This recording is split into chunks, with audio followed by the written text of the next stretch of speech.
This is an AVNation special. My name is Tim Albright. I am your host. We are coming to you live from Times Square in the Daktronics office overlooking, well, what is the United States version of the Mecca of digital signage. We are kicking off New York Digital Signage Week.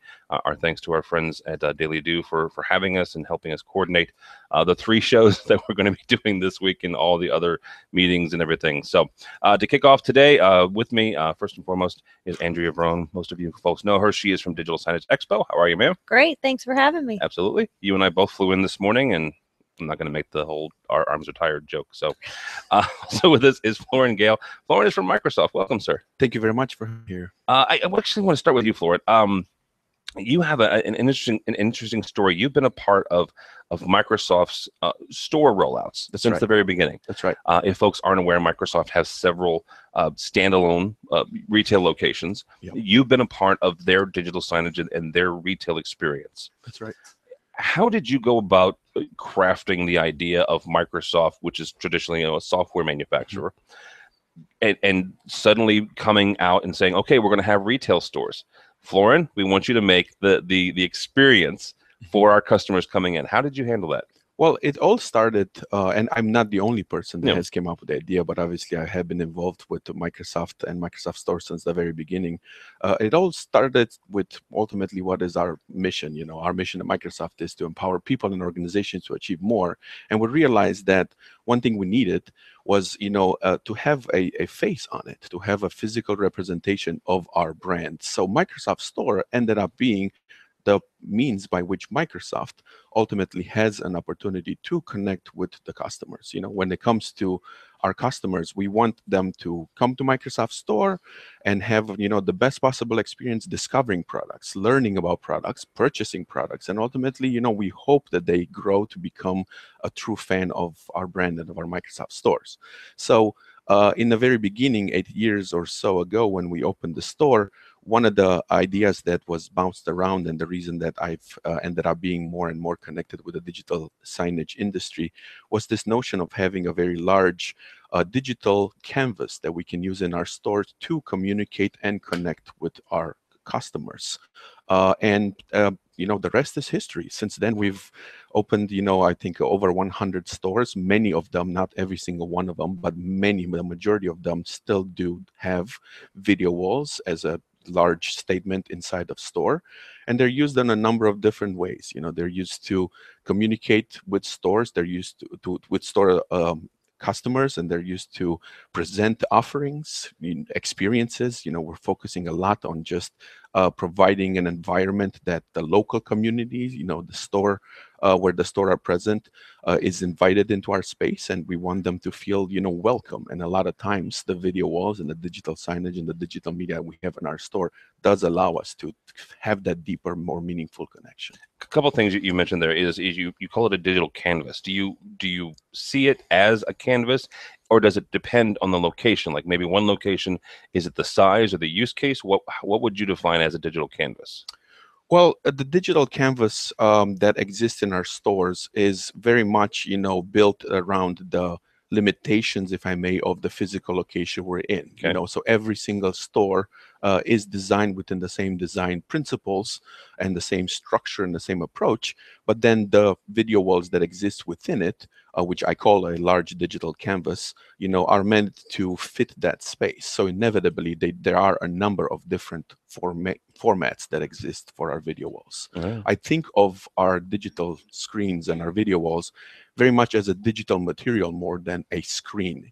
I really like this idea that when a customer walks into a space, he or she looks around and can feel immersed into a space by nature of being wrapped into, an environment like this. Yeah. And I think thinking of these type of executions as being built of digital materials, less about screen, less about this type of screen, that type of bezel, this type of pitch, it really is, in my opinion, personally, the future of kind of like this industry. Yeah, it's not necessarily the medium doesn't matter. It's still a creative process. It's still a creative medium. And when we talk to designers, architects, etc., and we ask them to think of the opportunity here as being a material rather than a screen that needs to be tiled in some sort of unique way, I think all of a sudden the conversation gets a little bit better. All of a sudden we're talking about how do we make sure that the customers that walk in the store, for example, truly feel like it's spring out there, just that it's in the store, because they stepped in and they're surrounded by a panoramic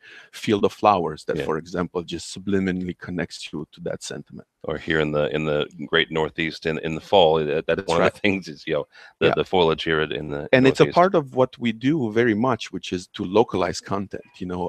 Much of the content that you will see in the Microsoft stores that have video walls is local content, landscapes that are shot locally, local landscapes, local culture, local scene, very much so is present into the treatment. Very good. Andrea, this is not your first time at this show. No. Or this week, I guess. We shouldn't even call it a show.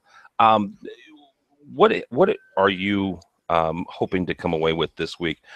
Digital Signage Expo and Digital Signage Federation. We have a breakfast tomorrow morning. I say we because I get to go. It's one of my favorite things to do this week. It's called Coffee and Controversy. It's a breakfast. There's a friendly debate that happens. Yep. But what else are you hoping to come away with this week? This is such a great week for us. It's really the halfway point from Digital Signage Expo in March. So it's just an awesome time for us to network with all of our exhibitors, possibly recruit some new exhibitors for the few spaces we have left, possibly bring in some new attendees, and really get up to speed on the latest technology so that we know we're prepping for the show and we've got the right topics for our conference. So it's just educational and networking and fun. One of the things that I find interesting is we started covering, we as AVNation actually started attending this year, 2017 DSE. When you talk about new attendees, who are you looking for? So our attendee base is probably about half end users, and that's over 20 vertical markets. So any vertical you can think where you see signage, that we're trying to bring those end users to the show for our exhibitors. Real quickly, I'm sorry. So you say end users. Are you talking about the folks that own these buildings? Are you talking about tech managers from education? So essentially the actual end user, so a Microsoft retail store, a restaurant, and a higher education, a university, those folks are coming to purchase digital signage at DSE. That's really our ideal attendee, and that's what sets us apart from other trade shows. We do have quite a large group of integrators that come too, especially because of our robust education program. So it's probably about 50% end users, 30% systems integrators, installers, and then we get ad agencies and brands. So it's really a marketplace for everybody doing business. But the end users are number one attendee. All right, as integrators, because that is our biggest audience, is what do you tell them when you talk to them about coming? What is it they're going to see on the show floor in Vegas? Right. Well, I mean, they're going to see a little bit of everything. Our exhibitor base, it covers the screens, the content, the networking, you name it.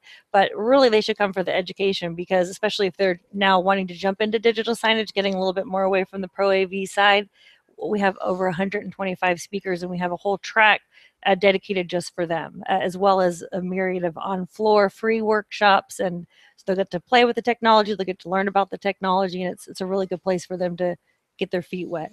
Yeah, not for nothing, but I'll be hosting a panel. Yes, he will. We're very excited about that. Yeah, that one's going to be fun. I've already got a couple of integrators who do digital signage that will join us on stage. We'll talk about how they get the content, how they manage it, and then how they integrate it. Right, how they talk with the end user and see what the use case is, and then how they take the technical part, which are the gorgeous screens behind us, and apply the creative part to it. Yeah, so they need to come and see you. No, that is a. What is the panel? What is it? So we've got 3 integrators that are the commercial integrators, our audience primarily, right? But there are folks who have over the last 3 or 4 years have seen a really great market in the digital signage space. So these are folks who are used to putting up displays, right? That would just be kind of a crude way to say it. But in addition to the installation part, they've also gotten involved in the creative part. Yep. And that's a key thing. That's right. Right. So folks like you, great that Microsoft has you, right, and your team. But a lot of end users don't have that. To Andrea's point, they don't have the creative part. So great, I've got this awesome display. What the heck do I put on it now? Yeah. And that's what these guys have done. These guys and gals have done in their integration firms, is they've created a completely separate division that does nothing but the creative. Yeah. when I started at Microsoft Store and this responsibility was given to me specifically, let's make video walls work, and not having much of any really digital signage background, but having a lot of creative and content background, inevitably I was in a situation where I had to start where I was strongest. But then I realized right away that I was actually starting in a spot that most others don't typically go to from the beginning. A lot of installations to date, and even after we were we started, were coming from an architectural need maybe, or like just a need to have more digital content in a space, etc. I took the approach, we at Microsoft and myself and my team, to be very content centric and very specifically, just ideating and looking at many different concepts for a treatment was a thing that we had to shorten from having it be, weeks or days to minutes, and democratizing the availability of previewing concepts on these canvases, on these video walls, has been probably one of the biggest achievements we have made. And how have you done that? So, we the video walls in Microsoft Store are powered by Scenario, the YCD multimedia software, and then we realized that we have the ability to partner with them and to find ways to put the content into a cloud location and have the video walls, so to speak, listen to that location. Okay. And then once the content, even in static form, was put on a web-based cloud portal of sorts that we've developed, we gave access to multiple agencies and multiple partners. And all of a sudden, what used to be very hard work of just identifying one concept that works became the opportunity of generating 60 and then putting them in front of the audience or the whoever was making the final decision, a lot of times myself, and then deciding, no, out of these 60, these 5 are going to be the ones that we're pursuing. Wow. So it was, again, very content-focused, content-centric approach. And see, that's exactly what I'm seeing, and why I'm excited about joining with DSE this year, is that content side actually a lot of times helps sell the full integration, right? Because folks don't know, end users, clients, customers, the folks that are thinking that they need or realizing that they need digital signage in their space, that is a hurdle for them. That content side is a hurdle for them. And so firms that are integrating, in either their own divisions or partnering with other folks. We're going to have Phil Linger here on a few minutes, partnering with folks like Show+Tell to say, okay, here's the technical stuff. Here's the gear. Now here's the creative side. Here's the actual stuff being delivered on it. Correct me if I'm wrong, Florian. This is your first year out here.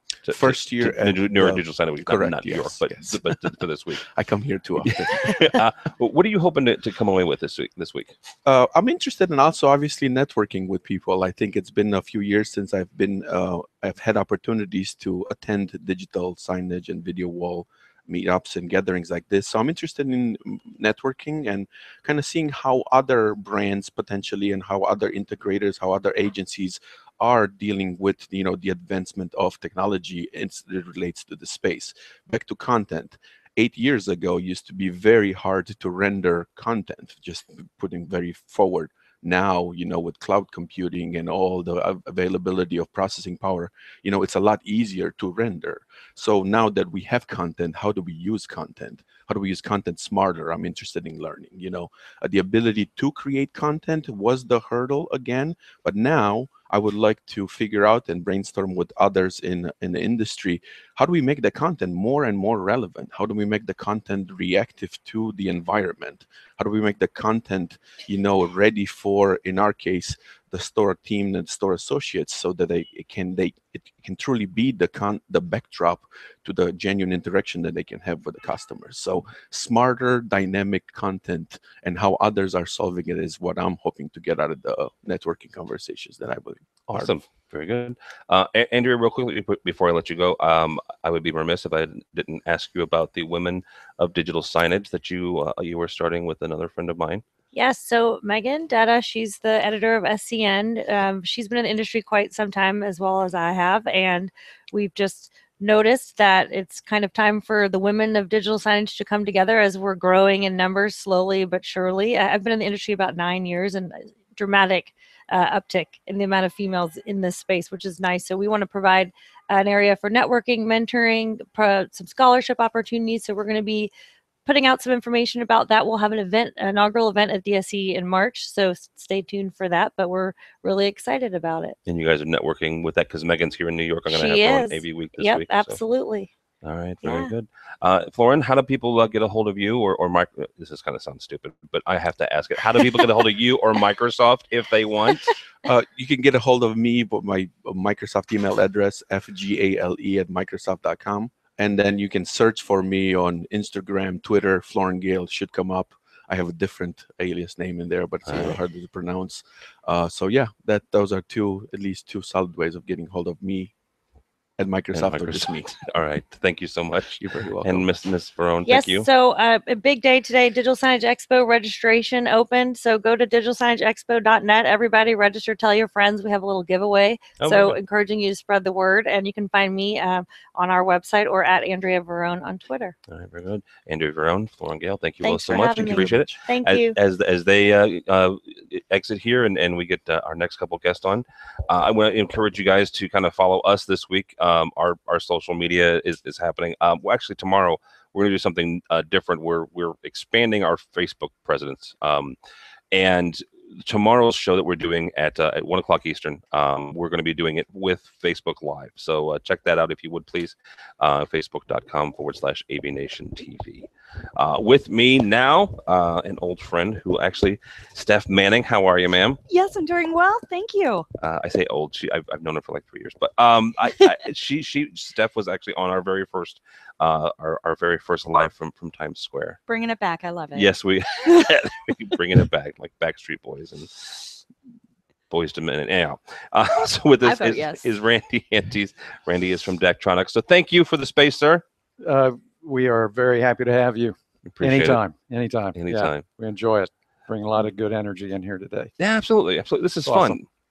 You were saying earlier, a little bit off the air, is that when you come in here every single, and you get to visit this and view this. Yes. How has Times Square changed as far as digital signage over the last couple of years? Well, it's 9 years for me here. So one, just the enormous amount of new product in Times Square, and even beyond, down and including Madison Square Garden, the area down there. So just the amount of LED technology and the fact that the clientele has changed. A lot more retail here in the last 9 years, and displays have converted, and new displays are going up at 20, 25 feet off grade. So as the technology revolution has improved, you're seeing that in these lower off grade displays.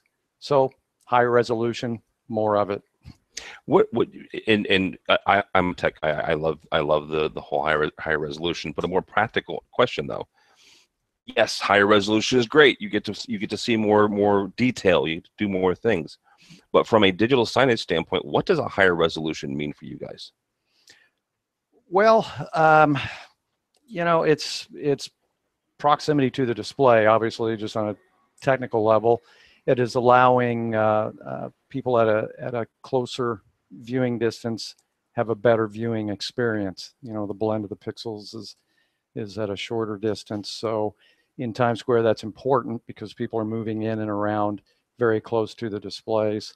Another facet of it is, with this high resolution, increasingly high resolution product, the fact that our displays are good for the increasing density and the ability to see more of the range of color is an important piece of this, because the emphasis and the money being spent on content today is paying off with a better high contrast display that you're seeing in Times Square now. We were talking earlier, if you have been in Times Square, if you have not been to Times Square in the last year, but you have previously, we are roughly where the New York City Police Department is, where the ball drops, right? Every New Year's. Those displays, if you follow down the building there's a brand new Daktronics display. Correct. That one replaced, was it two previous ones? There were two displays there previously, and the building owner chose to consolidate those two for a more impactful single display. Absolutely. Let me ask you a kind of a salesy question, and I want to get to Steph because Steph is an owner now. We'll talk about that during transition. Do brand new displays help the rest of these folks go, oh, hey, look, that one looks, oh my gosh, so much better than mine does. ABC, which is right there. We need to change ours out. Does that help at all? I think at the end, it certainly does. People who care about their brand image are going to walk through Times Square, and they don't want to have the display that's, they don't want to have the old one. They don't want to have the old one. They want the one that's going to bring the eyeballs to it. I mean, that's what it's all about. Because right now that one is. If you stand in the middle of, where the American flag is, that one is doing it. Thank you. Yeah. No, it's very important. And the brands who are in Times Square, these are typically flagship, footprints, and it's Times Square. I mean, you've got to look good here. Yeah, absolutely. Yeah. All right, Steph, last time you were on with us, you worked for our buddy Phil Linger at Show+Tell. Yes. Now you work for Westfield. I do. How was that transition? I absolutely loved it. I've been in the industry about 15 years. I started off at Daktronics, so I was in the hardware. When I want to learn something, I want to jump in and experience it. So I went from Daktronics to different technology providers such as Fizzle, so mobile to screen type technology integration, and then worked with Phil for any kind of content discussions, what works best for the displays, content consultation, and also helping folks that know they want to put something up on a display, but they don't know quite what, and what effectively will push their message. So now from there, I get to help with that, but now all the screens are my babies. So that's the difference here. We want all of our screens across all of our centers to be absolutely ephemeral and a part of the moment and non-obtrusive. We don't want to look at the screen in the center as just a one-off. Wait a minute, non-obtrusive. Non-obtrusive.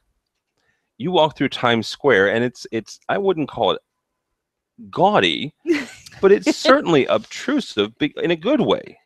Exactly. Yes? No? I believe it is. Okay. However, what we like to push at Westfield is a moment of exclusivity. Okay. So across our screens, like at World Trade Center, you're going to get one piece of content across all the 19 screens. And that offers so much more data point, more viewers that you're going to get for that big moment. And we can do that in a 10-second ad versus everything here that has to go for 15 seconds, 30 seconds, 60 seconds or more, just hoping that you get a couple seconds of somebody's attention. This way in our centers, which we're spending exorbitant amounts of money on to get to be lifestyle centers where people can enjoy their time and space, the digital advertising, we want to be a part of the architecture, a part of the higher level aesthetics that we want in the atmosphere. So we're taking a much deeper look at the creative to make sure that everything jives and produces a fantastic end result and experience for our customers and viewers. So something that it goes, I'll take this back to my integrator friends. One thing that they talk about a lot is the timing of being brought into a project. Right, the old adage and the old bemoaning of AV integrators is they call you once the walls are up and they're ready to move in the next week, right? And anyhow, where in the process of a new building or maybe a new install or a renovation do you guys bring content like this? Do you bring digital signage into the process? As soon as we're looking at where to put a display, we bring in our digital team. We make recommendations. Okay, these are the considerations that you have based on the traffic that is going to be by here. Is it mainly pedestrian traffic? Is it outdoor traffic versus indoor traffic? Is it mainly DOT, people driving by in their cars, so we have to be static. Those type of things will help us with the positioning of the screens and to ultimately get the most value for investment if everybody's happy and we've thought through all those things from the get-go. And then getting there as soon as possible from the advertising sale portion of it. Somebody signs their name down, yes, I'll buy a 4-week period or a 6-week period. We want to get there as they're signing that to say, okay, start thinking about what your specific goals are. What do you want to get from this? Is it a specific demographic age that you want to hit? Is it a social media account that you want to get more followers on? By outlining those specifics, ultimately we have more time to plan for that and produce some fantastic numbers for you. Well, and you have a unique perspective in that, given your pedigree throughout, the world of digital signage. You can speak to that, and you can speak their language and say, okay, how do you want to do this based on your previous work history too. You got it. And ultimately at Daktronics, I started off as an animator, so that helps too when communicating. I call it interpretation. If you have to be an interpreter for the folks who want creative that is awe-inspiring, but don't exactly know how to say it. They say, okay, I want a sparkle. Well, there's about 5 million different ways to take that word sparkle. Is it a pointed sparkle, a fuzzy sparkle? Being able to drill down to specifics and communicate that to an artist, it takes a little bit of finessing and certain mindsets that could speak both ways. Yeah. Randy, the digital sign, at least the U.S. digital signage world, it comes to your back door, right? Every fall. How important is it to have this event and have minds like Steph and Florin, Adrian Control, which we'll get on here, and everybody you're gonna see and network with this week? How important is it to have everything kind of in a synopsis of 5 days? It's extremely important. The people who are participating in this industry need to talk. I mean, we need to communicate to understand what the needs are of the marketplace, how people are achieving things that everybody are invested in. So it's extremely important. I mean, just sitting here for the last 20 minutes and listening how some people are approaching the business and utilizing LED and that resonates with everybody in here. Yeah. We all have an investment of talent and expertise and capabilities from our various places in the industry. So you have to hear what's important to each of the contributors. Yeah. Steph, what are you hoping to come away with this week? Push the envelope. I can speak to Phil on this one. I've always wanted to bring tech and smarter design, responsive design, timely information, and find a way to do that in an impactful way that leaves some resonance with people. Okay, I understand the timely information. Describe to me a timely design then. So any kind of dynamic, digital driven expertise data that can bring creative to life. So for example, when working with Phil last year, it's Show+Tell, or oh my goodness, a year and a half now, we did a spot for Fox on the Express board where the US FIFA women's soccer team, we're practicing in every type of weather that you're dealing with New York. So if it's raining here, it would take in real data weather. Oh, wow. It would show them practicing in the rain. Or if it was snowing here, it'd show them practicing in the snow. So very reactive people notice, oh, hey, yeah, it is snowing here. Yeah. So it might not be a weather notification per se, but the fact that it is. But it's dynamically feeding or serving up a specific part of for the content environment. For the environment. You got it. Interesting. You've got it. So being specific to who we're catering to, and even with the Westfield network that we have, we can gear to specific demographics, whether you're male or female, whether you have glasses on, specific age. If you're 18 to 35, we'll give you a different ad versus if you're 36 to 60. The more relevant the ad is, the more that you're going to see, the more you're going to connect back it. on that. Yeah. Exactly. Instead of just broad viewer numbers, now you're starting to see, okay, dwell times, and you're getting more data that can let you know how each piece of creative is working for you. So let's delve into that real briefly here, because it's a great segment to talk about for advertisers. Mhm. It gets into a little bit of a scary part for the people, right? And you're walking down the street, and I'm a 43-year-old guy that don't wear glasses, this, that, and the other, and you're going to serve me up a piece of content. How do you do that? Okay, we don't do it with facial recognition. That's the no-no. Okay. We don't say that. We're not holding any data. Okay. It is reading your data. So it's just reading. How is it reading? I mean, I guess camera. Okay. Camera. So whether it's a Connect camera or a basic web camera, but we use Quivity as our data provider right now that's giving us all the back-end measurements. And with that, we can tell, okay, they have glasses on. It's just basic. It's not as fine-tuned as Snapchat, like facial features, but we know approximate demographic, we know approximate age. And it is a very thin line to Creepy Town, but we don't think we've crossed that line yet.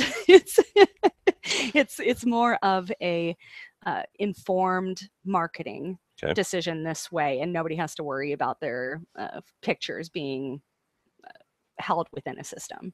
It's just basic playback information. And then based on that information, then you're obviously, you have a bank of advertising, a bank of content that you serve up based on criteria that's hidden somewhere in the metadata of that content. You've got it, absolutely. So as I was explaining a little bit earlier, it's X equals Y. So if X is somebody's age, that equals 35, then you're going to trigger ad A. Or if it's over 35, you're going to trigger ad B. So just being very specific to what the consumer wants. That's why it's not really Creepy Town. It's more, okay, we're doing you a service. We don't want to feed you crap that isn't relevant to you. If I'm 35, I don't want like maybe toys popping up when I'm passing by because I'm not a young parent. So this is just minimizing the stuff that you have to filter through through your day. You're minimizing the noise and giving content that we at least hope you connect with. Is resonating, exactly. All right, very good. Randy, I'll ask you a question, and Steph, I'll ask you the same question. What's your favorite part of this week? Well, I think the conversations you have with other people in the business, this so resonates. We're an LED display manufacturer, and we put a lot of effort into creating a canvas that's going to reproduce, the work that people are putting in. The content has become so important, and people are getting very good at creating content for this medium, which wasn't always the case.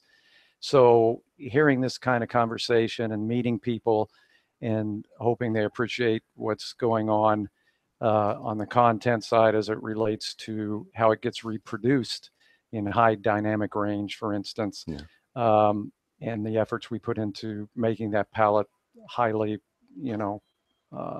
conducive to recreating accurately is extremely important. And it's these events that allow you to have these conversations offline, casually, and frankly. But also helps you, kind of see where it's going, and then helping, an integrator or a content creator, finish a project or even start a project. Absolutely, it's that kind of contact as well. Yeah. You hope to make some new friends and some new business associates. So absolutely, that's extremely important as well. All right. Steph, same question. What's your favorite part of the week? Discussing with like-minded individuals the importance of the aesthetics and the overall presentation, not only of the display design, but the positioning, just the thoughtfulness and mindfulness behind preparing for a project like this. It's not just a one up and done. You got a lot of things to think about, what type of folks you're going after and primary location for that, and what's going to serve best, not only yourself and your environment, but also your traffic. So social responsibility. Interesting. I like the fact that you use mindfulness. That's very cool. So, yes. All right, Randy, Antes, thank you so much from Daktronics. How do people find you? Daktronics.com. They can check out the company. Get me at rantes at Daktronics.com, or I'm on LinkedIn. All right, very Google good. Randy Antes. Okay. Ms. Steph, thank you so much. Yes, absolutely. And same here, Stephanie Manning on LinkedIn. Otherwise, it is Smanning at Westfield. Smanning at Westfield. You need to talk to your IT people. Right? I thought so. All right. Thank you all so much. Thank you so much. Thank you guys. Appreciate it. All right. As they kind of get together and we bring in the craziest person in this room, and then Adrian. We've got buddy Phil Langer here from Show and Tell. Very nice. How are you, sir? Thank you. Also, Suzanne Turner from Daktronics, but from the UK version. And then, oh, good Lord. Let's see if I can. There we go. See, look at that. I have a remote control and I can do everything. Come around here. We're not going to bite. We're not going to. At least not hard. It won't actually be on the air. Yes, you will. Yes, you will. Here. You scoot over and you scoot over, and there we go. Sorry. All right. Hi. How are you?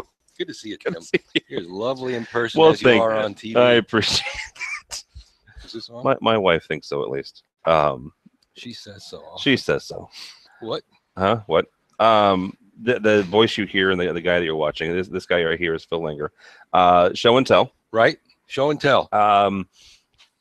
Last year, let me introduce everybody and then we'll get to you. This gentleman right here is Adrian Cotterill from Daily DOOH. How are you, sir? I'm good, thank you. Put that microphone up to you. There we go. Oh God, hold on. That's good. Have you got my button turned up? I can't hear anything. He's actually the reason I'm There here. we go. Is that right? Good? Perfect. Good? All Thank you, right. sir. And also Suzanne Turner from Daktronics in UK. How are you? I'm very well, thank you for having me. Yeah, thank you. Absolutely.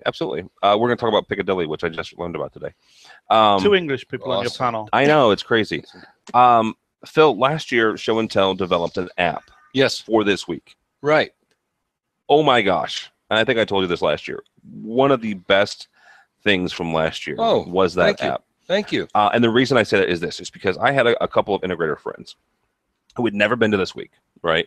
And part of the reason that we're here and part of the reason why I love coming to this event is our audience is primarily commercial integrators. Yeah. Right. These are folks who put in some great projection mapping and they put in massive sound systems and, they partner with Daktronics and do Wrigley Field. The heart and soul Yes. of the industry. They're still slowly getting into this side, right? The app that Phil and his team did last year, it was an augmented reality. Yep. And you walked around New York City with this app and you could point to it and the app said, okay, this is what this display is. Right. This is who owns it. Right. And all sorts of information. Who made it? What technology? It's a Daktronics. It's so many millimeters. It's so big. It still exists. It's called the Digital Design Tour, and it's for iOS currently. But it's also meant to say, I'd like to put in here that as new displays are up and running, people can email us the information and we can easily add it to that app. So it's something we can continue to maintain as a database of really great cutting edge design installations that are in New York, and we'd love to do it for other cities where it's warranted. But where else would you do it? Well, maybe Vegas, maybe London. There are some great areas of this country that are starting to really have some world-class digital design installations. It was our intention that it's not just Times Square type installations, but any retail, corporate, institutional kind of public place, smart city installations. Yeah, it's not just Times Square because you have several they're in Lower Manhattan. Oh yeah, we have stuff all over Manhattan. But it's basically stemmed from us giving tours to our clients and our friends of saying, what should I see in New York City? And it was basically just taking our list and saying, here's your list. Go look at all these great things. And it, to be honest, it needs a little bit of an update. There's a couple of new displays that are great. New York City's we've always said is the showroom for the digital design industry, because there, other than going to DSE or something like that, there's no store to go see the real world application of these installations. So New York City is a great place to do that, but it's hard to tell what you're looking at. It's hard to compare apples to apples and really understand that. So that was the hope. But anyway, that's the app, and thank you for the compliment. Absolutely. And it's a free thing that we just hope that helps. Yeah, if you happen to be in New York City or coming, you need to download this just to again, as an integrator, as somebody who's involved in technology, that it's a great, great experience. Mr. Adrian, thank you, sir, for having us. It's okay. Thank you. Thank you for coming again. Absolutely. Third year in a row. Third year in a row. It's crazy, you know. Why do you do this? That's a long story. Yes, I guess I've got a half an hour left. So. Okay, good. Well, I could spend half an hour talking about it. I guess you're referring to why do we do the week? Yes, sir. New York Digital Signage Week. Right. So, New York Digital, it's our 5th year of the week. 34 events in this week. And how many is that up from last year? 25 last year. So we've sort of got 32 real events and 2 unofficial events. Some people have taken over some retail stores and popped up some stuff and doing things in the signage space, which we're mightily pleased that they're doing that. I mean, Daktronics have been doing this for 3 or 4 years now, I think, which is great. So they've supported us. All the big LED and screen suppliers have got an event on this week. All the big exhibition organizers, the DSC, have got an event on tomorrow, as you know. The big industry associations, the DSF, the OAAA, SCGD, have all got events on this week. So they've all pulled together. We do it because we want the industry to come together. It's a bit like Randy was talking about earlier on. I mean, there's so much social media stuff out there, Twitter and LinkedIn and Facebook and stuff, but nothing really beats video podcasts, but nothing really beats face-to-face conversation. You know, the conversations we've had in the green room today before coming on air, the 6 or 7 of us, has been great. I mean, you don't get a chance to do that very often. You get to meet people from different countries and different cities, and you've flown in specially, and Andrea's flown in from Atlanta, and that's the nice thing. That's the thing that we need. If you only do that twice a year, if you do that once at New York Digital Signage Week and once at, say, DSE, that's enough for the industry to keep going, because that keeps us going for the rest of the week, I think. So it's about sharing and learning and knowledge sharing, and it's the only way we're going to get better as an industry. I mean, other industries have it. So you get New York Fashion Week, you get London Fashion Week. You have these big events. We've never had that, and it's easy to put an event on. I mean, great for Daktronics to host us. Did you just say it's easy to put an event on? Yes, because it is. What have Daktronics done? Well, apart from you did all the work. But Daktronics, really great supporting us. They've opened up their office. They've got some chairs, some new chairs. So Randy's benefited because he's got a much nicer office now. And they brought coffee. Coffee, got a good green room. Look at the view we've got. Oh my gosh. Yeah. So we did an event earlier this morning, and it cost the organizer, I don't know, 60 or 70 trips to Pret a Manger for food and some drinks. That was it. Open up their office and they've got an event. Yeah. So there are big events. I mean, the DPAA event on Wednesday, 800 people. The NEC Showcase Wednesday, probably 300 or 400 people. Our investor conference tomorrow, 100 people. But it's not. There's lots of small events, which is what makes it. I mean, there's the private cocktail party, the private dinners, the things that we do privately as well, all add to the week. So it's sort of easy. Well, the reason I say that is because the reason I enjoy this week is the federated part of it, right? It's not. This is not a DSE. No offense to Andrea. It's not a DSE event.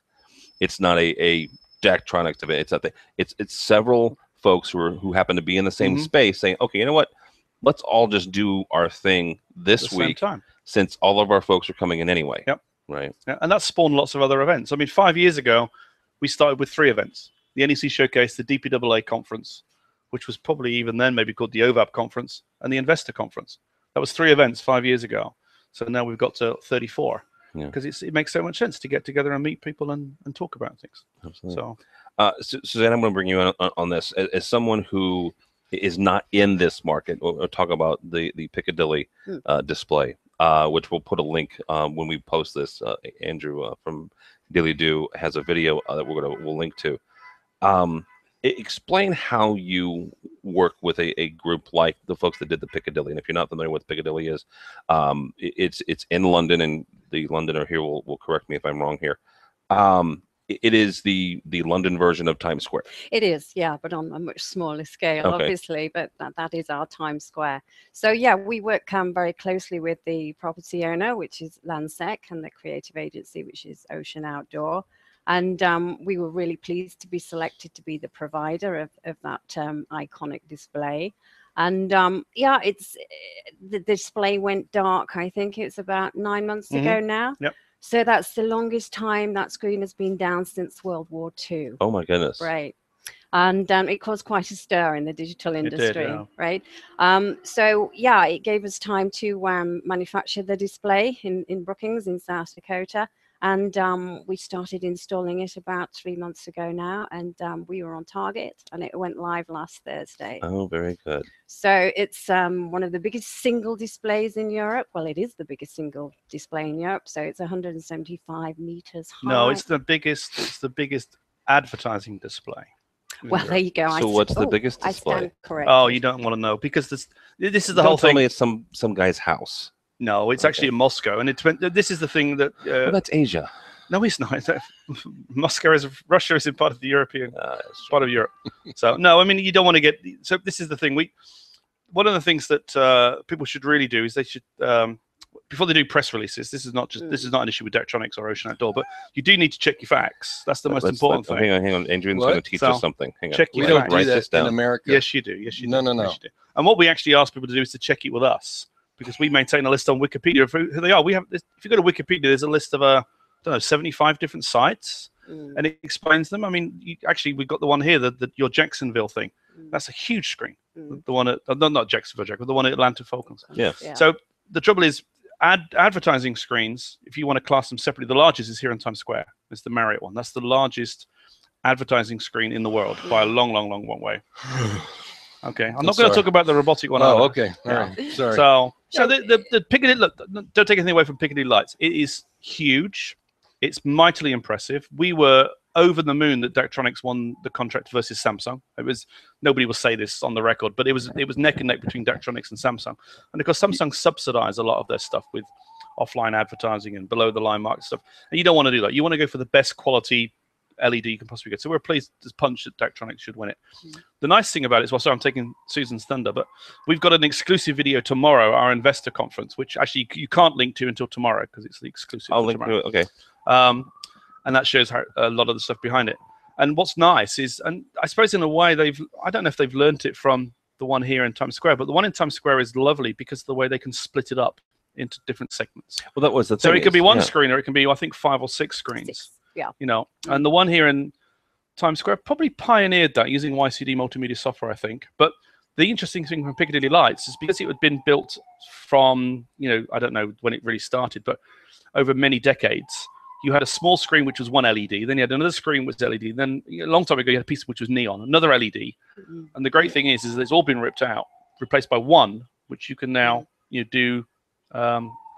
create into chunks with software. Yeah, but it is one massive LED. One massive screen, but nowhere near as big as the one in Times Square. Just saying. Or the one in Moscow. She didn't say it was. She said it was one of the the biggest advertising thing in Europe. It's number 3 in Europe, I think. Western Europe, then, yeah. Western. Oh, come on. It's the biggest in one Britain. in it's London. the largest. In London, In it's London. the largest. Yeah. Right. It doesn't matter how big it is. It doesn't. It's what you do Sure with it does. No, it doesn't. It doesn't. Why? Well, he'll tell you because it's the creative stuff. It doesn't matter how big it is. It's what you do with it. One day we'll stop trying to measure the size of a screen, and we'll be talking about how effective or good or wonderful it is. The content, then.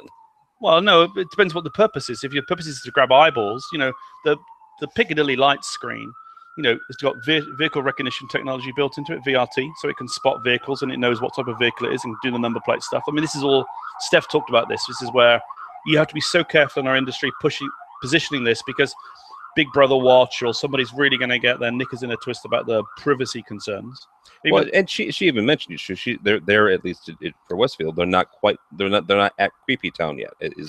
Well, Big Brother watching people will tell you you're at Creepy Town, but the fact is that you live in London, the place that has more cameras per yeah. So one camera. So why are you worried? One about camera on I'm not, but people do get up in arms about it. Okay. So using Quiverdy, I think Piccadilly Lights has got lots of audience measurement capability stuff, VRT stuff. It's got a Wi-Fi hotspot built in, all sorts of interactive stuff built in as well. So it's the effectiveness is what you're trying to get across. It doesn't matter how big it is, really. I mean, it maybe does for LED because they're selling it by the square meter. Yeah.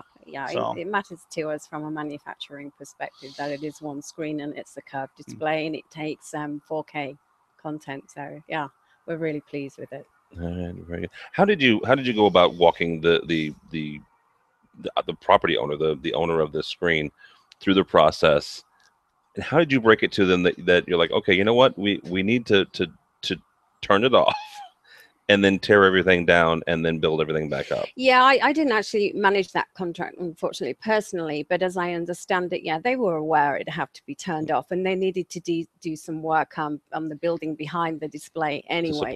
Yeah. So they weren't concerned it was going to be off, but yeah. But they did some clever things while it was off as well. I mean, so the turning off was an exciting moment in time. They had all the press gathered when it was turned off 9 months ago and had a big countdown. And then they wrapped the building whilst it was being worked, which they sold advertising on. And then when they launched it, they've done a great campaign for charity, which I think is for Barnardo's, the orphan charity. And you could basically buy a block of the screen by a text message. And then when they launched the event, all the blocks that you'd bought were made into a visual, a mural, when the thing came back on. So they made lots of money for a charity, which was very nice. But they kept they were very clever at keeping the interest in the building going, even though it was off. And then I think 2 weeks ago we saw probably the first unwrapping, and you saw it in test mode, and there was things going on and whatever else. And last Thursday was the big switch on. So it's a big thing. I mean, I wouldn't dismiss it. It's one of the cleverest things that we've seen in Europe for a long time now. I think certainly one of the best screens that we've seen in Europe. But we have to move on from the size, as you said, at some point. Phil, one of the things I want to get with you is the content, and we've talked about that a couple different times with a couple different folks. How do you get our audience or the the integrators, the folks that are heart and soul of the industry? Yes, right. How do you get them to understand, and how do you get them into the content? I don't want to say the content camp. I almost said that, but how do you get them to understand and to wrap their head around the content being as important as the gear?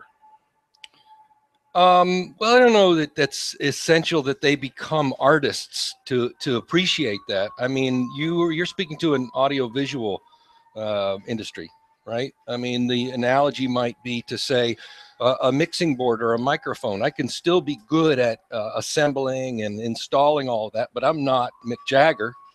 All right, but I know it's important for me to have a Mick Jagger in front of all my gear to be able to make it a great installation. So the same is true for digital signage. If you're the artist, that's great. But if you're not, make it easy enough for the artist to use and encourage that an artist is involved in it. Because we've all, as engineering geeks, have been in studios that are impossible to use, right? And then forget an artist using them, right? And the same is true there are so many software systems for digital signage. We can go on and on about horror stories that are just impossible for anyone to actually use. They have a long feature list, but try to use them in any sort of an operations or creative manner, and it's just cumbersome or expensive or impossible. So the key is, if you're designing a system, if you're an integrator, an installer, or a system engineer,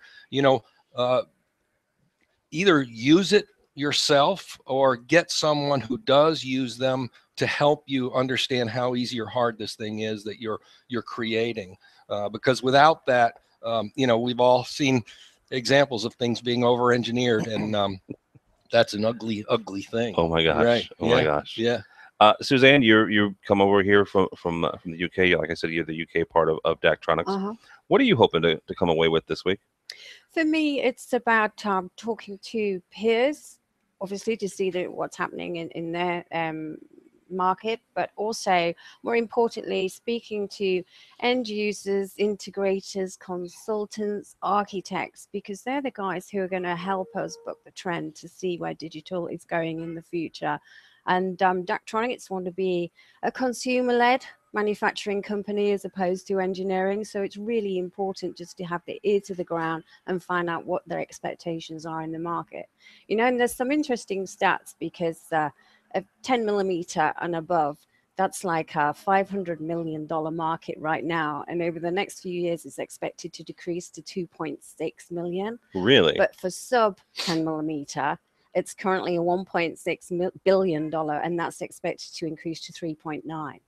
So for us as a manufacturer, we recognize that we have to go with the trend. It's going to be, sub 10 to 10mm in the future. And see, as somebody who gets to watch this and just awe-inspiring what stuff like film makes. That's actually exciting to me. So yeah, me too. Adrian, you'll have the last word on here. What's your favorite part of this week as not just the organizer, but somebody that covers this? And that's a good question. Probably me. Well, that's my favorite part of it, just in general. You mean me? No, him. I mean you. No, your favorite part. Yeah. The favorite part is I can touch your knee and not get into Harvey Weinstein territory. No, I think. Do you know what? It's actually meeting everybody. I mean, I pontificate from home and I write things every day and talk about things, and I'm dismissive of certain things and I love other things. And actually, to meet people is great. It's really nice to meet all the people in the industry. You get the same when I go to DSE or something, but to meet them here, in the heart of New York is probably the best thing. Well, and this has a different feel than a trade show, right? Yeah. I call this a show, and when in talking with our listeners and our readers, I refer to this as the New York Digital Signage Week show, but it's not. It's a week with fellow folks in the industry that you get to, like you said, have conversations with. You often get to see them in their home ground. We're here with Daktronics in their sales office, in the heart of Times Square, and we meet Randy where he works and lives, or doesn't live but work every day. A lot of people. A cot over there. He's got a cot somewhere hidden, is it? A lot of people do open houses as well. So you actually go down to, on Thursday night, we're going to Ground Truth, formerly XAD. And it's an opportunity to sit with those people in the Freedom Tower, with the World Trade Center. I mean, it's a good opportunity to go up to the 60th floor of the Freedom Tower for first of all, then get free drink, and then meet people where they work at their desks. Yeah, that's great. You can't beat that. There's nothing. I don't think there's anything that can possibly beat seeing them on their home territory. Yeah. All right, that'll do it, sir. How do people find you or Daily Do? Daily Do. Daily Do is DAILY DOOH, not the Homer Simpson version. .com. All right, very good. Thank you. Thank you, sir. Thank you, Mr. Linger. Thank you very much. Appreciate it. Absolutely. How do people find you? Show+Tell.com. Go to our website, SHOWANDTELL.com. We're all there. Download the app if they're coming. Download the app. Say hi. Come by and grab some M&Ms tomorrow. Yeah, right. Exactly. Well, and Phil. I'll see Phil more than once this week.